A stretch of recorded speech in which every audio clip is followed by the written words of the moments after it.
वरिष्ठ समाज सेवी संजय बनकटा जी के पास आया हूँ। संजय बनकटा जी पूरे गंगापार क्षेत्र के जितनी विधानसभा हैं, एक भाजपा नेता के रूप में वहाँ पार्टी के कार्यकर्ताओं पदाधिकारियों को सक्रिय करने का लगातार इन्होंने काम किया है। उससे बढ़कर के इनकी पहचान एक समाज सेवी के रूप में है, जो कोरोना काल से लेकर के तमाम धार्मिक आयोजित कर काफ़ी सुर्खियों में रखते हैं। निष्काम भाव से इनके द्वारा लगातार सूसी के बसंत कुंज क्षेत्र में बालाजी मंदिर में आए दिन कार्यक्रम आयोजित होते रहते हैं। विशेषकर कोटपुर और विधानसभा क्षेत्र में एक अलग पहचान बनाने वाले संजय बनकटा जी से लोकसभा चुनाव के संबंध में दोनों संसदीय बात करने से डॉक्टर विनोद कुमार बिंद आए हैं, जबकि इसके पूर्व रमेश बिंद चुनाव जीत कर गए। आखिर क्या ऐसा कारण रहा उनको टिका कटा करके विनोद बिंद? देखिए, पार्टी अपने स्तर पर सर्वे करती है, जिसकी जैसी कार्यशैली होती है उसी के आधार पर टिकट मिलता है। रही बात डॉक्टर विनोद बिंद जी का, वो एक विद्वान और पेशे से भी हैं डॉक्टर, और उनके विषय में आपको बताना चाहता हूँ कि वो हड्डी विशेषज्ञ हैं। आपके पास पैसा हो या ना हो, जैसे भी है, आप कभी भी जाकर के उनसे इलाज करा के देखिए, वो कभी पैसे आपके पास आने नहीं आएगा। उनको भी एक समाज सेवी के रूप में आप जानिए, क्योंकि विद्वान भी हैं, पढ़े लिखे हैं, और पार्टी ने बहुत सोच विचार करके डॉक्टर विनोद जी को टिकट दिया है। और इस समय पूरे भदोही लोकसभा की जन जन तक ये आवाज़ है कि हम कितने भारी बहुमत मतों विजयी तो होंगे, कितने विशाल मतों से विजयी हों, अब इसका लक्ष्य रह गया है।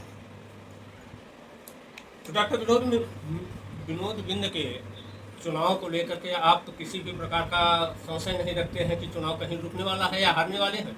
एक तरफा है, जीतना तो दूर रहा, एक तरफा है कि हम 60% हैं, 40% में बाकी अदर पार्टियां जितनी ये इंडी अलायंस ये सब है या निर्दलीय है, ये सब बसपा है, बसपा भी अलग लड़ रही है, ये सारे जितने हैं ये सब मिला करके 40% से ज़्यादा नहीं देंगे। 60% भारतीय जनता पार्टी हमारी माननीय डॉक्टर विनोद बिंद जी को बहुत भारी बहुमत से विजयी होने जा रहे हैं। आप 4 तारीख का इंतजार करें महोदय, और मैं आपको बिल्कुल आश्वस्त होकर बता रहा हूँ, जन जन तक संपर्क करने के बाद बता रहा हूँ कि लोगों को आशंका है कि रमेश बिंद की तरह चुनाव जीतने के बाद क्षेत्र में दिखाई नहीं पड़ेंगे। अब ये तो कोई कहने की बात है नहीं भाई, नहीं दिखाई देंगे इसका क्या जवाब है? ये सांसद हैं, हमेशा दिखाई देंगे, क्यों नहीं दिखाई देंगे?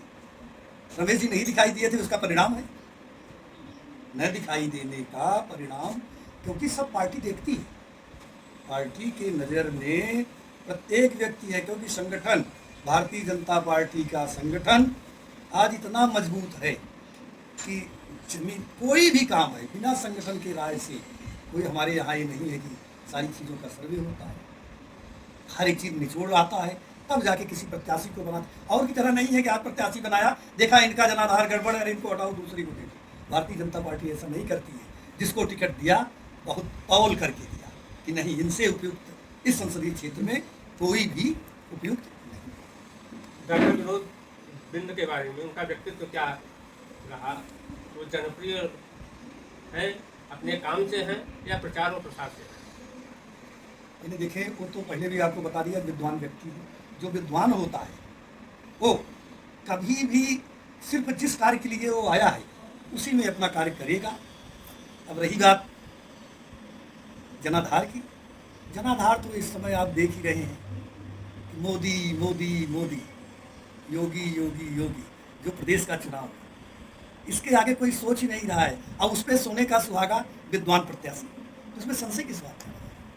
कोई संशय नहीं। डॉक्टर विनोद बिंद के चुनाव को लेकर आप आशान्वित हैं कि वो प्रचंड बहुमत से चुनाव जीतेंगे? 100% मैं आपको गारंटी देता हूँ, 100% जीतेंगे और भारी मतों से जीतेंगे। ये नहीं है कि जीते। आपके पार्टी प्रत्याशी नामांकन कर चुके हैं और चुनाव अपने चरम पे है।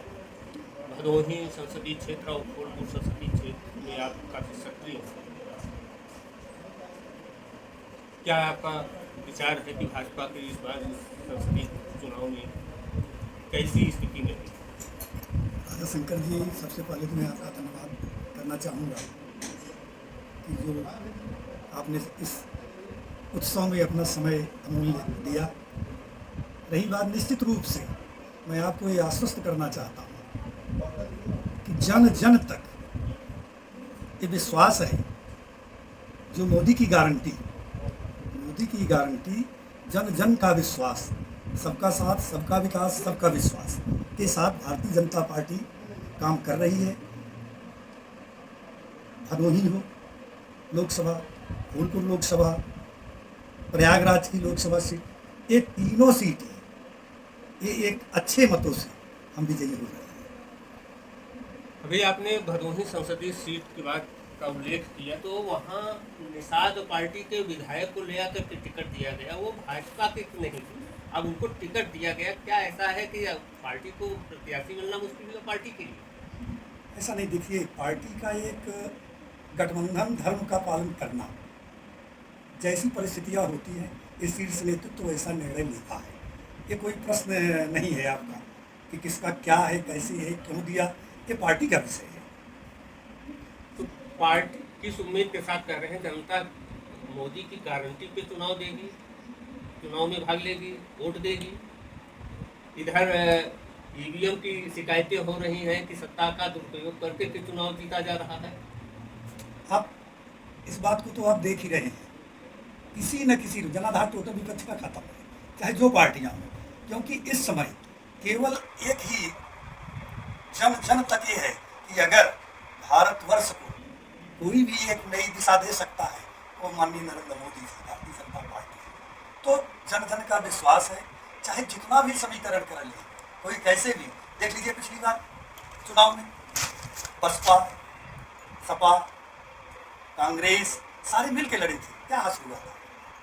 तब भी भारतीय जनता पार्टी की 63 सीटें आई थी। इस बार आप कम से कम मेरी हालत में 75 सीट से कम, मैं आपको आश्वस्त करना चाहता हूँ कि 75 सीट से कम उत्तर प्रदेश में नहीं रहेगी, ये मेरा मानना है। ईडी गठबंधन एक तरफ संयुक्त रूप से चुनाव लड़ रहे हैं, क्या उसका प्रभाव पड़ेगा? इसको तो हमने पहले ही स्पष्ट आपको कर दिया, इनके गठबंधन का क्या जनाधार है, जिसका आप पिछले चुनाव को ले लीजिए, आपको स्पष्ट रूप से पता चल जाएगा। इनका कहीं भी कोई जनाधार नहीं है, ये आप जान लीजिए। केवल ये प्रोपेगेंडा कर रहे हैं भारतीय जनता पार्टी, जन जन तक, यहाँ तक कि छोटे छोटे बच्चे मोदी मोदी मोदी कर रहे हैं। क्या आपको नहीं लग रहा है? आप एक पत्रकार हैं, आप हर एक जगह जा रहे हैं, इस समय देख रहे हैं कि क्या हिंदुस्तान का क्या माहौल है, पूरा जश्न मनाया जा रहा है पहले से ही कि हम जीत चुके हैं, क्योंकि हमारा जनाधार है, सारी जनता हमारे साथ है। कोई भी ऐसा व्यक्ति नहीं बचा है कि जो कि लाभ से वंचित हो, चाहे वो हमारा अन्नदाता हो, चाहे महिलाएं हो, चाहे बेरोजगार। हाँ, एक चीज़ का, जैसे बेरोजगारी का नारा देती है, ये एक अपना इंफ्रास्ट्रक्चर ऐसा है, इसमें कोई भी सरकार होगी, ये नहीं कि हम सरकारी नौकरी दे देंगे। इतने अवसर खुल रहे हैं कि मैं आपसे ये वादा करता हूँ पार्टी की तरफ से कि इतने अवसर खुलेंगे कि कोई बेरोजगार नहीं रहेगा, और सारे काम, लेबर जो दोपहरी में धूप में काम करती थी, आज किसी को नहीं करना पड़ेगा। इसके बाद भी वो जो है 1000 रुपये पर डे लेके आएंगे, क्योंकि वो ऑपरेटर का काम करेंगे, सारी मशीनें काम करेंगी टोटल। इसका मतलब जो विपक्ष आरोप लगा रहा है कि पूंजीपतियों की पार्टी बनती जा रही है, तो आम जनता के लिए जब नहीं रहेगा तो आप उनको कैसे एडजस्ट करेंगे? विपक्ष, अच्छे बताइए आप, विपक्ष क्या कहे, विपक्ष क्या कह रहा है? अगर विपक्ष के बातों पे जाए, क्योंकि मोदी जी का सिर्फ काम करना है, कौन क्या बोल रहा है उसका परिणाम सामने आएगा, आप देखेंगे कि क्या हो रहा है। आप क्षेत्र में फूलपुर और भदोही संसदीय क्षेत्र का दौरा किए हैं, आम मतदाताओं के बीच में भी गए हैं, तो उसका अनुभव क्या आपको रहा? अनुभव यही रहा कि क्या दिख नहीं रहा है। जब मैं प्रश्न करता था एक अननोन बन के, क्या भाई साहब आपको नहीं दिख रहा है, जिधर आप निकल रहे हैं इस समय भारत का जो इंफ्रास्ट्रक्चर है चाहे जिधर से भी निकल लीजिए। और यही एक बात आप ध्यान दिए रहिएगा, जो ये विकास हो रहा है यही एक रोजगार का अवसर का एक माध्यम बनेगा।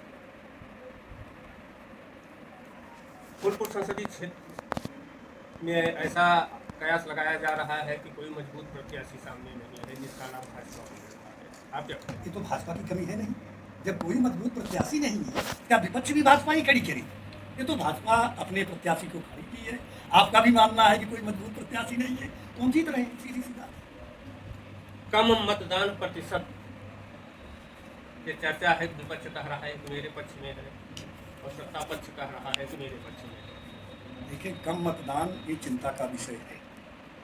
कम मतदान चिंता का विषय है, लेकिन उसका मतलब ये नहीं है कि हमारा जनाधार कम है। जिस प्रकार से परसेंटेज से वोट मिल रही है, पड़ रहा है, उसी के आधार से हम विजयी। भाजपा का बूथ अध्यक्ष बूथ क्या संयोजक बनाते हैं, क्योंकि उस लेवल तक ये कहा गया है कि वो 10 लोगों को 20 लोगों को मतदान कराएं, इस प्रकार का वो पूरे संगठन को किए हैं। तो इस आधार पर मतदान प्रतिशत बढ़ाने का एक अवसर देखा जा रहा है। बिल्कुल निश्चित रूप से, क्योंकि पार्टी संगठन का ये काम संगठन का है। संगठन जो है, इतनी बड़ी रचना है संगठन की कि कोई भी अछूता नहीं है। हमारे कार्यकर्ता जन जन तक बूथ स्तर से लेकर के 12-12, 14-14, 16-16 जो है सदस्यों की कमेटियां बूथ स्तर तक बनी हुई है। हम जन जन तक हैं, हमें किसी प्रकार की चिंता नहीं। हम चुनाव निश्चित रूप से जीत रहे हैं और अब की बार 400 पार। धन्यवाद। वेंकटा जी हैं, लोकसभा चुनाव में काफ़ी सक्रियता के बाद थोड़ा सा समय मिला जिसपे यहाँ मुलाकात हुई है और ये प्रचार के लिए निकलने वाले भी हैं। इनका मानना है कि भाजपा की जो कार्य क्षेत्र में हुआ है, जनता के बीच में हुआ है, उसका लाभ मिलेगा, प्रत्याशी कोई भी हो। इनका मूल उद्देश्य यह है कि भाजपा का टिकट मिलना जो है चुनाव जीतने की गारंटी है।